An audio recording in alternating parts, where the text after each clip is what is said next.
नमस्कार, स्वागत आहे तुमचं प्रगती एज्युकेशनमध्ये। आज आपण मस्त पुरणाचे मोदक करणार आहोत।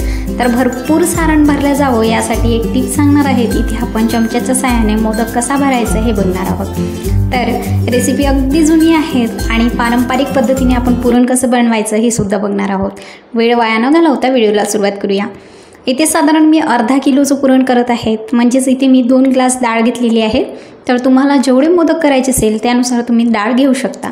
जर तुम्हाला 21 मोदक करायचे असेल तर अर्धा ग्लास किंवा 1 ग्लास डाळ जे आहेत ना पुरेशी आहेत। इथे मी चणा डाळ 2 ते 4 तास भिजत टाकलेले आहेत आणि एक इन्ग्रेडियंट्स टाकलेला आहे, ते म्हणजे 1 चम्मच तांदूळ। यामुळे जे आहेत ना पुरणाच्या पोळीला चिकना येते, पुरणाची पोळी अप्रतिम होते। त्याचप्रमाणे मोदकसुद्धा छान होतात, म्हणून यामध्ये 1 चम्मच मी तांदूळ टाकलेले आहे। डाळ 3 ते 4 तास भिजत ठेवलेली आहे। नंतर आपल्याला ही जी डाळ आहेत ना कुकरमध्ये 3 ते 4 शिट्ट्या होऊ द्यायच्यात, मस्त शिजू द्यायचे आहेत। त्यामध्ये साधारण 1 चम्मच तेल टाकलेलं आहे।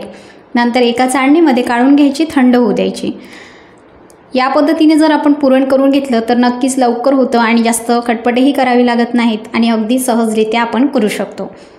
तर डाळ थंड झाली की काय करायचं, हे आपल्याला पुरण यंत्र न वापरता आपल्याला मिक्सरच्या भांड्यामध्ये झटपट करून घ्यायचं आहे, म्हणजेच बारीक वाटण्याचं करून घ्यायचं आहे।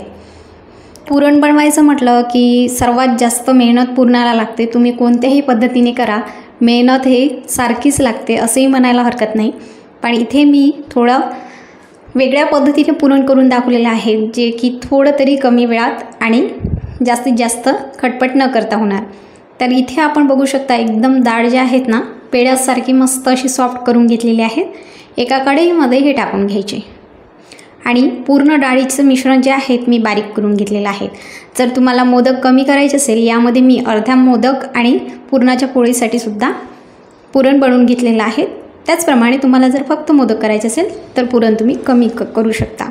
यामध्ये साधारण 1.5 ग्लास साखर वापरलेली आहे, त्याचप्रमाणे 1 वाटी गूळ वापरलेला आहे। मला पुरणाची गोडी कशाप्रमाणे पाहिजे, म्हणजे जास्तच गूळ लागत असेल यामध्ये अजून साखर ॲड करू शकता आणि फक्त गूळ टाकायचा असेल तर गूळ देखील टाकू शकता आणि फक्त साखर टाकायची असेल साखर देखील टाकू शकता। तर बघू शकता असं पुरण तयार झालेलं आहे। यामध्ये मी जायफळ टाकलेलं आहे पावडर करून आणि वेलची पूड टाकलेली आहेत। यामुळे पुरण जे आहेत ना अप्रतिमच लागतं आणि टेस्टला सुद्धा खूप छान लागतं। तर आपलं पुरण जे आहे तयार झालेलं आहे, मस्त थंड होऊ द्यायचं। थंड झाल्यानंतर हे पुरण जे आहेत ना छान कडक येणार। थंड व्हायला ठेवलं तोपर्यंत आपण याचा डो जो आहे मोदकसाठी लागणारा तो भिजवून घेऊयात। इथे मी अर्धा वाटी मैदा, अर्धा वाटी रवा घेतलेला, त्यामध्ये साधारण 1 ते 2 चम्मच तुपाचं मोहन टाकून घेतलेलं आहे।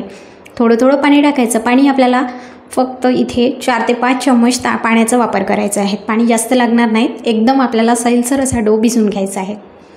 तर बघू शकता किती कमी असं पाणी लागतं याला। आणि काय होतं, मैदा आणि रवा यामुळे जे मोदक असतात ते छान क्रिस्पी लागतात, कुरकुरीत लागतात। त्यामुळे मी इथे मैदा आणि रव्याचा वापर केलेला आहे। 10 मिनिट रेस्ट करायला ठेवायचं, पर्यंत छान पुरण देखील थंड होऊन जाणार। तर याप्रमाणे आपल्याला पारी लाटून घ्यायची आहे। पारी जास्त जाडही लाटायची नाही आहे, जास्त पातळही लाटायची नाही आहे। तर तुम्हाला मोदक किती मोठा भरायचा यानुसार आपल्याला पारी लाटून घ्यायची, बस इतकी पारी पुरेशी आहे। तर आता इथे चमच्याच्या सहाय्याने मोदक कसा भरायचा, तर बघा अशा पद्धतीने आपल्याला पारी ठेवायची आहे। या पद्धतीने मोदक भरून घ्यायचा, म्हणजे मिश्रण भरून घ्यायचं आहे पुरण। तर काय होतं, या पद्धतीने जर आपण मोदक भरून घेतला तर जास्त आपल्याला वेळही लागत नाहीत आणि अगदी सहजरित्या हा मोदक भरला जातो आणि भरपूर सारण देखील भरल्या जाते। तर या पहिले मी तुम्हाला वाटीच्या सहाय्याने मोदक कसा भरायचा हे सुद्धा सांगितलेलं होतं। तर बघा या पद्धतीने मोदक जो आहेत करून घ्यायचा आहे। छान असा मोदक आणि अगदी सोप्या आणि सहज रीतीने सांगितलेला आहे, तर नक्की करून बघा। असेच मी पूर्ण मोदक करून घेतलेले आहेत। तर आता तुम्हाला जर यापेक्षा छोटे मोदक करायचे असेल तर पारी थोडी छोटी घ्या। तेल गरम झाल्यानंतर यामध्ये आपल्याला पूर्ण मोदक जे आहेत 4 ते 5 मोदक यामध्ये सोडून द्यायचे आहेत। तर बघू शकता इथे 4 ते 5 मोदक आपण मस्तपैकी फ्राय करून घेणार आहोत। तर याप्रमाणे झाऱ्याच्या साहाय्याने यावर तेल जे आहेत ना ते सोडायचं आहेत आपल्याला, म्हणजे कमीत कमी तेलात आपण इथे मोदक कसे तळायचे हे बघणार आहोत। तर बघा असे पलटून घ्यायचे, म्हणजे पूर्ण भागाने हे भाजले गेली पाहिजे, तळले गेले पाहिजे। तर थोडाफार असा काळसरपणा येतोच यामध्ये, कारण हे मोदक जे आहेत अतिशय गोड असतात। तर पुरणाचं सारण जर थोडं जरी बाहेर निघालं तर मग या पद्धतीने त्यावर गुळामुळे हे थोडं जळले जाते। तर मस्त असे झटपट असे पुरणाचे मोदक करून दाखवलेले आहेत। अगदी सहजरित्या कोणीही करू शकेल इतकी पुरणाची आपण रेसिपी जी आहे सहज आणि सोप्या पद्धतीने कशी बनवायची हे बघितलेलं आहे। तर गणपती बाप्पाचे सर्वात आवडीचे मोदक म्हणजेच पुरणाचे मोदक, तर नक्की करून बघा। चॅनलला नवीन असाल तर चॅनलला सबस्क्राईब करून घ्या। आजची रेसिपी कशी वाटली कमेंट करून नक्की सांगा। चॅनलला सबस्क्राईब करा, शेअर करा, कमेंट करून नक्की सांगा। धन्यवाद।